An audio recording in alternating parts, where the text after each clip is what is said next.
አዲዳስ እና ፑማ በዓለም ላይ ካሉ ታዋቂ የስፖርት ብራንዶች መካከል ግንባር ቀደሞቹ ናቸው። የሚገርመው ግን ሁለቱ የተመሰረቱት በጀርመን በምትገኝ አንዲት ከተማ ውስጥ ነው። ሁለቱ ኩባንያዎች በክህደት በሴራና በወንድማማቾች መካከል በነበረ ከፍተኛ ጠላትነትና ጸብነት የተሞላ ታሪክ ይጋራሉ። አዶልፍ አዲ እና ሩዶልፍ ሩዲ ዳስለር ወንድማማቾች ቢሆኑም በመጨረሻ ግን እርስ በርስ የሚፎካከሩ የጫማ ኩባንያዎችን በመክፈት የፊጥኝ ጠላቶች ሆኑ። ይህ የቤተሰብ በቀልና ፉክክር እስከ ዛሬ ድረስ ወንድማማቾቹ የተወለዱበትን ከተማ ለሁለት ከፍሏታል። አንደኛው ወገን አዲዳስን ሲደግፍ፣ ሌላኛው ደግሞ ፑማን ይደግፋል። ከተማዋ በአንድ ትልቅ ወንዝ የምትከፈል ሲሆን ወንዙን ተሻግሮ አዲዳስ፣ ከወንዙ ወዲህ ደግሞ ፑማ ፋብሪካዎችን ከፈቱ።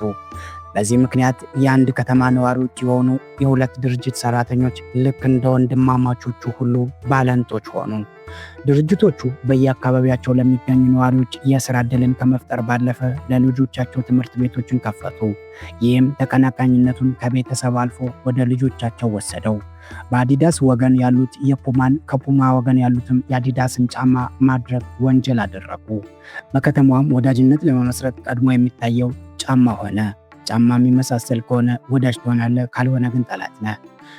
ከነገሩ ጾም እደሩ ያሉት የከተማዋ ከንቲባ ለማንም አለመወገናቸውን ለማሳየት አንድ እግር አዲዳስ በአንድ እግር የፑማ ጫማ መልበስ ጀመሩ። ይህ ታሪክ የናዚ ፓርቲን ከመቀላቀል ጀምሮ ለሂትለር ጦር መሳሪያ እስከ ማምረት የደረሰ ሚስጥር ያለበት እውነተኛ ታሪክ ነው። አዲዳስ እና ፑማ ሁለቱ ባለንጦች። በ1898 ሩዶልፍ ዳስለር ሩዲ በድሃ ቤተሰብ ውስጥ ተወለደ። ከሁለት ዓመት በኋላ ወንድሙ አዶልፍ ዳስለር አዲ ተወለደ። ያደጉባት ከተማ በጫማ ፋብሪካዎቿ የምትታወቅ ነበረች። አባታቸው በጫማ ፋብሪካ ውስጥ ቢሰራም የሚያገኘው ገቢ ቤተሰቡን የማይደግፍ በመሆኑ እናታቸው ተጨማሪ የልብስ ማጠብ ስራ ትሰራ ነበር። ሩዲና አዲ የታጠቡትን ልብሶች በከተማ ለደንበኞች የሚያቀርቡ በመሆኑ የላውንደሪ ወንዶች ወይም ዘ ላውንደሪ ቦይስ እየተባሉ ይጠሩ ነበር። ሁለቱ ወንድማማቾች በአንደኛው ዓለም ጦርነት ወቅት በጀርመን ጦር ውስጥ እንዲያገለግሉ ተመለመሉ። ከጦርነቱ ሲመለሱ ግን የእናታቸው የልብስ ማጠብ ስራ ደንበኞችን ሙሉ በሙሉ አጥቶ ነበር። በዚህ አስቸጋሪ ወቅት አዲ አዲስ የንግድ ሐሳብ አመጣ። አዲ ለስፖርት ከፍተኛ ፍቅር የነበረው ሲሆን እንደ አባቱ ጫማ ሰሪ መሆን ይፈልግ ነበር።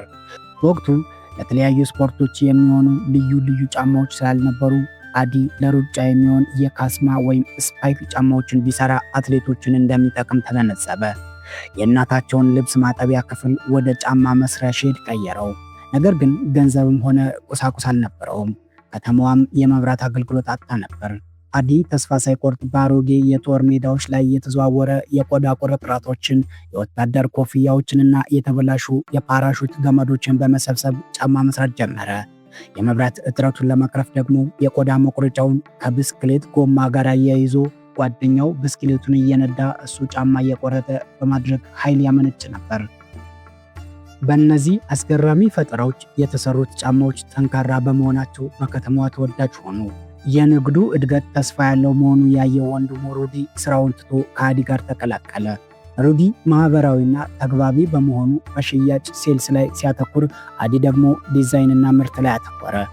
በ1924 የዳስለር ወንድማማቾች የስፖርት ጫማ ፋብሪካን በይፋ አቋቋሙ። ሩዲ ጫማዎቹን ለጀርመን ስፖርት ክለቦች በስፋት ማስተዋወቅ ጀመረ። ሽያጩ በከፍተኛ ሁኔታ በማደጉ አዲስ ፋብሪካ ውስጥ ገቡ። በዚህ ወቅት እግር ኳስ በሀገሪቱ እየተስፋፋ ስለነበር የኳስ ጫማዎችን ማምረት ጀመሩ። አዶልፍ ሂትለር ወደ ስልጣን ሲመጣ ስፖርትን አገራዊ ኩራት መገለጫና ለጦርነት መዘጋጃ በማድረጉ የስፖርት ጫማ ፍላጎት በከፍተኛ ደረጃ ጨመረ። ወንድማማቾቹም ንግዱን ለማስቀጠል የናዚ ፓርቲ አባል ሆኑ። ሩዲ የናዚ ደጋፊነቱን በግልጽ የሚያሳይ ሲሆን፣ አዲ ደግሞ በሂትለር ወጣቶች ሂትለር ያውዝ ንቅናቄ ውስጥ ይሳተፍ ነበር። ትልቁ ዕድላቸው የመጣው በ1936 ጀርመን የኦሎምፒክ ጨዋታዎችን ስታስተናግድ ነው። ይህ በታሪክ የመጀመሪያው በቴሌቪዥን የተላለፈ የኦሎምፒክ በመሆኑ ትልቅ የማስታወቂያ ዕድል ነበር። አዲ በዓለም ላይ ታዋቂ የነበረው ጥቁር አሜሪካዊ አትሌት ጄሲ ኦዌንስን ለማገዝ ወሰነ። ሂትለር ኦሎምፒኩን የነጭ ኦሪያን ዘር የበላይነት ማሳያ ለማድረግ ፈልጎ ስለነበር ለጥቁር አትሌት ጫማ መስጠት በጣም አደገኛና አስቸጋሪ ውሳኔ ነበር። ኦዲ ወደ አትሌቶች መንደር በመሄድ ለጄሲ ኦዌንስ ልዩ የሩጫ ጫማዎችን በስጦታ ሰጠው። ጄሲም በጨዋታው ላይ ለማድረግ ተስማማ። ጄሲ ኦዌንስም በበርሊን ኦሎምፒክ 4 የወርቅ ሜዳሊያዎችን በእነሱ ጫማ አሸነፈ። ሂትለር በሁኔታው ክፉኛ ቢቆጣም ለዳስለር ወንድማማቾች ግን በዓለም ዙሪያ የትዕዛዝ ናዳ ወረደላቸው። ነገር ግን ይህ ስኬት በወንድማማቾቹ መካከል ለተፈጠረው መለያየት መጀመሪያ ሆነ። በንግዱ መጨናነቅ ምክንያት በወንድማማቾቹ መካከል ያለው ውጥረት እየጨመረ መጣ። ሩዲ ማርኬተር ስለሆነ ያለኔ ሽያጭ ንግዱ የለም፣ እናም ማተኮር ያለብን ገበያውና ንግዱ ላይ ነው ሲል፣ አዲ ደግሞ ያለኔ ምርትና ዲዛይን ንግዱ ከንቱ ነው፣ ስለዚህ ማተኮር ያለብን ምርቱና ዲዛይኑ ላይ ነው ይል ነበር። ሁለተኛው የዓለም ጦርነት ሲፈነዳ ፋብሪካቸው ለናዚ ወታደሮች የጦር መሳሪያና የጦር ጫማ ማምረት ጀመረ። በፋብሪካው ውስጥ አዲ በምርት ሂደቱ ላይ ሙሉ ስልጣን ስለነበረው ሩዲ ከንግዱ እያገለለኝ ነው በሚል ጥርጣሬ መሞላት ጀመረ። ብዙም ሳይቆይ ሩዲ ወደ ጦር ግንባር ተጠራ። አዲ ግን ፋብሪካውን እንዲያስተዳድር እዚያው ቀረ። ሩዲ በጦር ሜዳ ሆኖ አዲ ድርጅቱን ለብቻው ሊወስድበት እንደፈለገ በማሰብ ሚስቱ በቦታው ተወካይ እንድትሆን ጠየቀ። ነገር ግን አዲ ፈቃደኛ አልሆነም። ጠላትነቱ አይሎ ሩዲ አዲን ለጦርነት መዋል ያለበትን ቆዳ ደብቋል በማለት ለናዚ ባለስልጣናት ከሰሰው። አዲም ተይዞ ተመረመረ። ጦርነቱ ሲያልቅ አሜሪካውያን ናዚዎችን ለፍርድ ማቅረብ ሲጀምሩ ሩዲ በናዚነት ተጠርጥሮ ለ1 ዓመት ታሰረ። ሩዲ አዲ ከስር እንዲፈታ ምንም ባለማድረጉ ተቀየመ። በኋላም አሜሪካውያን ሩዲን ያሰሩት በጥቆማ መሆኑን ሲገለጽ ጠቋሚው አዲ እንደሆነ ሩዲ ሙሉ በሙሉ አመነ። ሩዲ ከስር ሲፈታ አዲ ደግሞ በጦርነት አትርፏል በሚል ሲከሰስ ሩዲ በአዲ ላይ ምስክርነቱን ሰጠ። በመጨረሻም ሁለቱም በነፃ ቢለቀቁ ወንድማማችነታቸው አብቅቶለት ነበር። በ1948 ከወራት መራራ ድርድር በኋላ የኩባንያውን ንብረት ለሁለት ተካፈሉ። አዲዳስ እና ፑማ የተባሉት ሁለት የተለያዩ ኩባንያዎችን መሰረቱ። ከዚህ በኋላ ሙሉ ሕይወታቸውን እርስ በርስ በመሻኮት በመጣላትና በመፈላለግ አሳለፉ። አዲ የኩባንያውን ስም ለመሰየም የሱን ቅጽል ስም አዲ እና የደራሹን ስም መጀመሪያ ዳስ በመቀላቀል አዲዳስ አለው። ሩዲ ደግሞ መጀመሪያ ሩዳ ካለው በኋላ ወደ ፑማ ቀየረው። የኩባንያው ሰራተኞችም ለሁለት ተከፈሉ። አብዛኞቹ የቴክኒክና የምርት ባለሙያዎች ከአዲ ጋር ሲሄዱ፣ የሽያጭ ባለሙያዎች ደግሞ ከሩዲ ጋር ቆሙ። ወንድማማቾቹ የሚኖርባት ከተማ በወንዝ ለሁለት የተከፈለች ሲሆን በአንድ በኩል አዲዳስ፣ በሌላ በኩል ደግሞ ፑማ ሆኑ። ከተማዋ ሙሉ በሙሉ በብራንድ ተከፈለች። የአዲዳስ ሰራተኞች ልጆች የሚማሩበት ትምህርት ቤትና የፑማ ሰራተኞች ልጆች ትምህርት ቤት ተለያየ። ከተቃራኒ ወገን ጋር ፍቅር ግንኙነት መመስረት አይቻልም ነበር።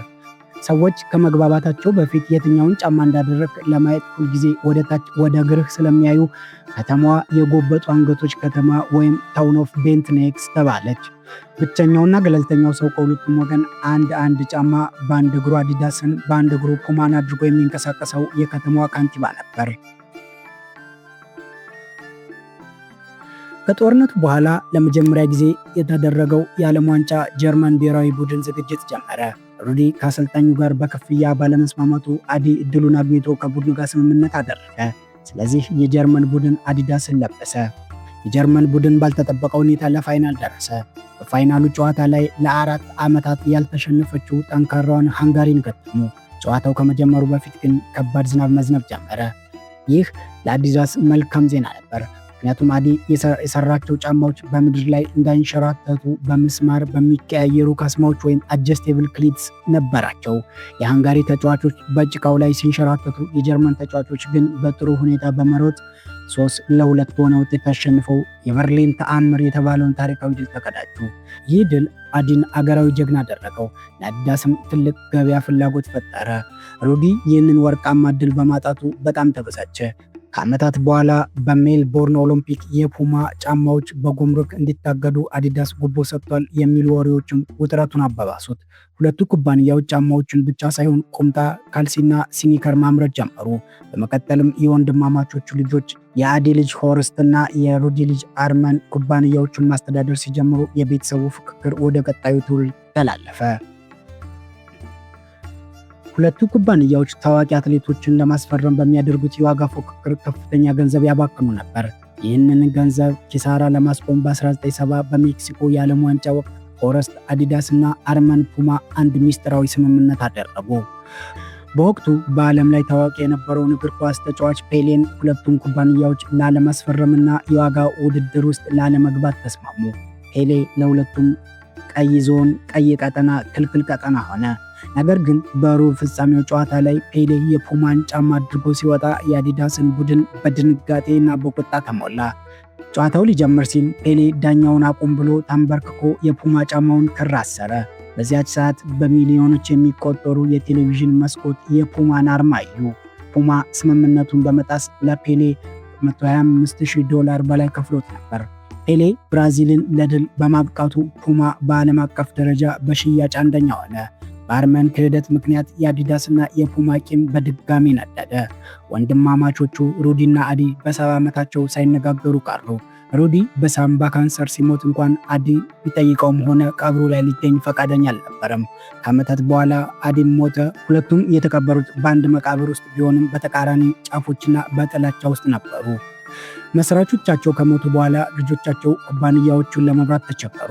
አዲዳስ በስፖንሰርሺፕ ላይ ብቻ በማተኮር ደንበኞቹን ሲረሳ፣ ፑማ ደግሞ ምርቱን ጥራት ከማሻሻል ይልቅ ከአዲዳስ ጋር ለመወዳደር ብቻ በመሞከሩ ሁለቱም በ1989 የኪሳራ አፋፍ ላይ ደርሰው ለግል ባለሀብቶች ተሸጡ። በዚህ መሃል ሁለቱ ኩባንያዎች እርስ በርስ በመጣራት ላይ እያሉ ናይኪ በ90ዎቹ የዓለም የስፖርት ገበያን ሙሉ በሙሉ ተቆጣጠረው። በ1993 ሮበርት ሉዊ ድሬፈስ የተባለ ስዊዘርላንዳዊ ቢሊዮነር አዲዳስን ገዝቶ እንደ ዴቪድ ቤካም፣ ኮቢ ብራይንት ካሉ ኮከቦች ጋር በመስራትና የሬቡክ ኩባንያን በመግዛት አዲዳስን ዳግም ትልቅ ኩባንያ አደረገው። ፑማ በበኩሉ በ1993 በጆችን ዛይትስ ተገዝቶ ወደ ፎርሙላ 1 ገበያ በመግባት ከዩዜን ቦልት ጋር በመስራትና እንደ አሌክሳንደር ማክስዌል ካሉ የፋሽን ዲዛይነሮችና ከታዋቂዋ ድምፃዊ ሪሃና ጋር በመስራት ፑማን የፋሽንና የስፖርት ድብልቅ ብራንድ አድርጎ በዓለም 3ኛ ደረጃ ላይ አስቀመጠው።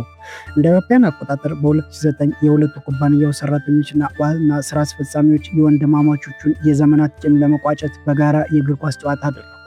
ነገር ግን እስካሁንም ድረስ ከተማዋ በወንዙ ለሁለት ተከፍላ ትገኛለች። ወንድማማቹ ሳይጣሉ አብረው ቢሰሩ ኖሮ ምናልባት ዛሬ ላይ የዓለም ቁጥር 1 ብራንድ መሆን ይችሉ ነበር። ነገር ግን በመጣላታቸው እድሉን ናይኪ ተቆጣጠረው። ውድ የቻናላችን ቤተሰቦች ለዛሬ የያዝነው ዳሰሳ ይመስል ነበር። በቀጣይ በአዲስና አስደናቂ ዳሰሳ እስከምንገናኝ መልካም ጊዜ፣ ቸር ሰንብቱ። ቻናላችን ሰብስክራይብ በማድረግ ቤተሰብ ይሁኑ።